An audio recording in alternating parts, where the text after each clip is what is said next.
Bonjour et bienvenue sur Anatomie avec Abdullah. Dans cette vidéo, je vous propose d'étudier l'aorte thoracique descendante.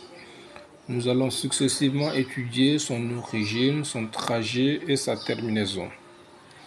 Ici, nous avons une vue antérieure du médiastin postérieur, montrant les principales structures anatomiques qui traversent cette région. Nous reconnaissons ici dorsalement l'œsophage thoracique, en avant la trachée, et plus en avant, nous reconnaissons l'aorte ascendante, l'arc de l'aorte et l'aorte thoracique descendante. Nous allons nous intéresser à cette portion de l'aorte qui traverse le médiastin postérieur, je voudrais dire l'aorte thoracique descendante. Quelle est son origine?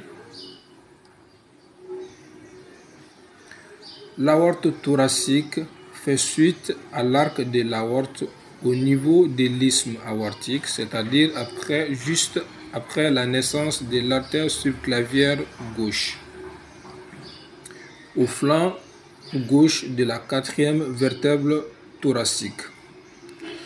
D'abord, par rapport à son trajet, l'aorte thoracique est d'abord latérovertébrale, reposant sur les articulations costo-vertébrale gauche.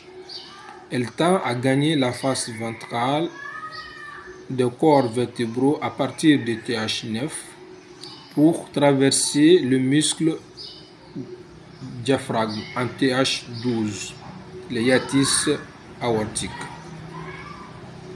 sous le ligament arqué médian.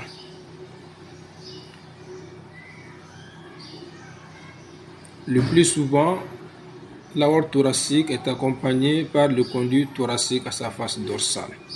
Elle est donc située primitivement à gauche de l'œsophage et se place progressivement dorsalement à lui entre TH9 et TH12.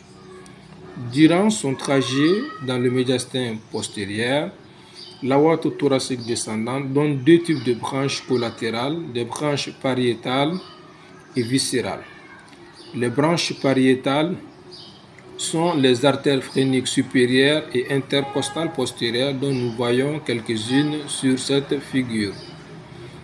De la quatrième à la 12e, naissant à sa face dorsale et cheminant au bord inférieur de la côte sous-jacente entre la veine et le nerf.